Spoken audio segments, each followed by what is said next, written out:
హైడ్రా కూల్చివేతలు హైదరాబాదే కాదు, ఇప్పుడు వేరే జిల్లాలలో కూడా ఇది పెద్ద ఎత్తున నడుస్తున్నటువంటి డిస్కషన్. హైడ్రా కూల్చివేతల పైన అందరి పట్ల ఒకే రకమైనటువంటి న్యాయం చేయాలని చెప్పింది.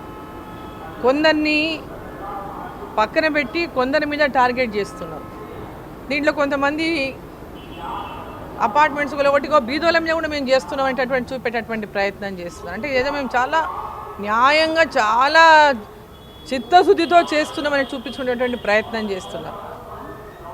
సో ఈరోజు ఎవరికి నోటీసులు ఇవ్వకుండా కొన్ని చోట్ల, కొందరికేమో టైం ఇస్తూ కొన్ని చోట్ల, అసలు వాళ్ళ హైడ్రా అనేటటువంటి అంశం అనేది ఈ రాష్ట్ర ప్రభుత్వం మిగతా అనేక అంశాలను పక్కన పెట్టడానికే, దృష్టి మరల్చడానికే హైడ్రాను తీసుకొచ్చిందనేది. ఇప్పటికిప్పుడు హైడ్రా పైన ఈ రాష్ట్ర ప్రభుత్వం గతంలో ఇప్పుడు అధికారంలో ఉన్నటువంటి కాంగ్రెస్ పార్టీ ప్రభుత్వం కానీ ఇప్పుడున్న ముఖ్యమంత్రి గారు కానీ గతంలో వారు ఏం మాట్లాడినో ఒకసారి వారు మాట్లాడిన మాటలే ఒకసారి తీసి రివైండ్ చేసుకొని చూసుకోవాలి. అవన్నీ యూట్యూబ్లో సేవ్ అయ్యే ఉంటాయి. వారు ఏం మాట్లాడినారు గతంలో? ఉన్న పళంగా వాళ్ళ నిరాశ్రయులను చేయడం అనేది ఎంతవరకు న్యాయం? ఎన్నో ఏండ్ల కిందట నిర్మించుకున్నటువంటి ఇండ్లను కూల్చడం అనేది ఎంతవరకు న్యాయం? గతంలో వారేం మాట్లాడింది కదా, వారికి నోటీసులు ఇవ్వండి, పెనాల్టీలు ఇవ్వండి, గవర్నమెంట్ దానికి ఏమైనా రుసుము వసూలు చేయండి. ఇప్పుడు ఎప్పటి నుంచో కట్టుకున్నటువంటి కట్టడాలు ఎన్ని ఉన్నాయి? నూతన కట్టడాలు ఎప్పటి నుంచి ఉన్నాయి? మరి పాత కట్టడాల విషయం ఏంది? నూతన కట్టడాలని చెప్పేసి కూలగొడుతున్నారు. మరి అంతకుముందు కట్టుకున్నటువంటి వాళ్ళ పట్ల ఏ విధమైనటువంటి చర్యలు తీసుకుపోతుంది ప్రభుత్వం? ఇప్పుడు రూల్ అనేది అందరికి ఒకటి రూల్ ఉండాలి. కొందరికి ఒకలాగా అనేటటువంటిది కరెక్ట్ కాదు. చెరువులు హైదరాబాద్లో అనేకమైన చెరువులు ఉన్నాయి. మరి ఆ చెరువులలో కబ్జాలు అయిపోయిన ఏండ్ల నుంచి ఇప్పుడు ఆ చెరువులన్నీ కూడా ఇప్పుడు అక్కడ ఉన్నటువంటి కట్టడాలను కూడా కూలగొడతారా? ఏ రకమైనటువంటి నిర్ణయం తీసుకోబోతున్నది రాష్ట్ర ప్రభుత్వం? ప్రజల దృష్టిని పూర్తిగా ఈ రాష్ట్రం అప్పుల కూపంలో ఉన్నటువంటి ఈ రాష్ట్రాన్ని ప్రజలకు అనేక హామీలు ఇచ్చి మభ్యపెట్టి వాటి పట్ల దృష్టి మరల్చడం కోసమనే ఈ హైడ్రాని తీసుకొచ్చి హైదరాబాద్ని అంతా బెంబేలెచ్చిచ్చేసాడు. హైదరాబాద్కి ఇప్పుడు ఎవరన్నా కొత్త వాళ్ళు వచ్చి రియల్ ఎస్టేట్ వచ్చి కొత్త డెవలప్మెంట్ రావాలంటే కూడా ఈరోజు భయానకమైనటువంటి పరిస్థితి హైదరాబాద్లో ఏర్పడింది. హైదరాబాద్ యొక్క అభివృద్ధి ప్రశ్నార్థకంగా మారిపోయింది. ఇవాళ హైదరాబాద్కి రావాలా ఎవరైనా కొత్తగా అంటే ఏం జరుగుతుందో ఏందో ఉన్న భవనాలు ఉంటాయా పోతాయనేటటువంటి పరిస్థితి ఏర్పడింది. ఒక భయానక వాతావరణాన్ని ఇలా హైదరాబాద్లో సృష్టించింది ఇప్పుడున్నటువంటి ప్రభుత్వం.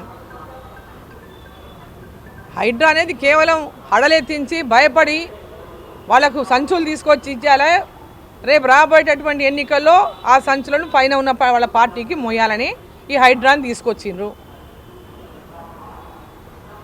అంతకంటే వేరే లక్ష్యం ఏం జిల్లా కనబడతలేదు. కేవలం ఈరోజు టోటల్గా చూసుకుంటే కనుక ప్రధానంగా అధికారంలో ఉన్నటువంటి రాష్ట్రాలు ఏమైనా ఉంటే పక్కన కర్ణాటక, తర్వాత తెలంగాణ.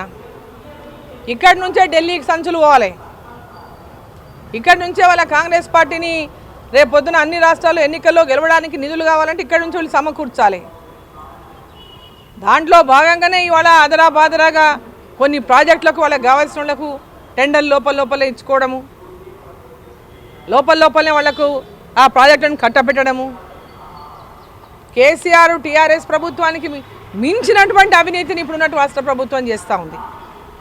అంతకు మించినటువంటి అవినీతి ప్రయాణాన్ని ఈరోజు కాంగ్రెస్ పార్టీ చేస్తూ ఉంది.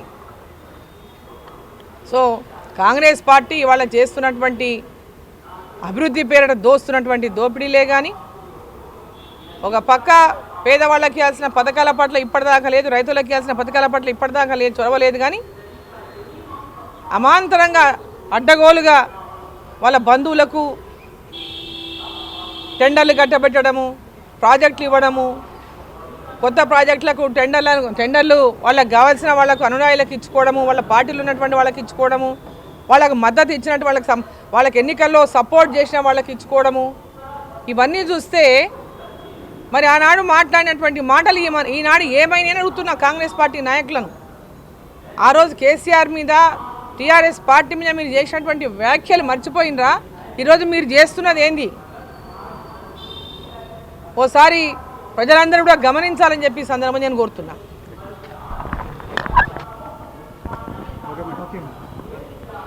వక్ఫ్ పైన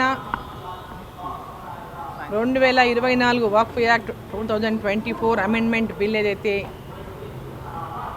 పార్లమెంట్లో ఇంట్రడ్యూస్ చేసిండ్రో బిల్లుని, ఆ బిల్లు పైన జాయింట్ పార్లమెంటరీ కమిటీ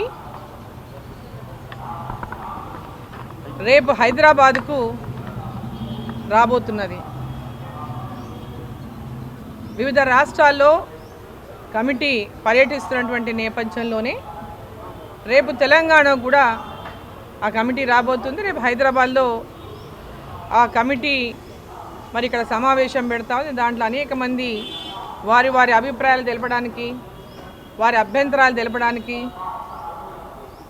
ఎవరైతే ఇప్పటికే మెయిల్స్ పంపించినారో, లెటర్స్ పంపించినారో కమిటీకి, వారికి అంతా కూడా కమిటీ రేపు మాట్లాడడానికి, వాళ్ళ అభిప్రాయాలు తెలపడానికి, అభ్యంతరాలు తెలపడానికి రేపు సమయం ఇస్తూ ఉంది. అదేవిధంగా ఎవరైనా రిప్రజెంటేషన్స్ కూడా కమిటీకి ఇవ్వాలనుకునేటటువంటి ఆర్గనైజేషన్స్ కానీ లేదా వ్యక్తిగతంగా కానీ వాళ్ళందరూ కూడా కమిటీకి వారి యొక్క రిప్రజెంటేషన్స్ కూడా రేపు ఇవ్వడానికి అవకాశం కల్పిస్తుంది. సో ముఖ్యంగా ఏంటంటే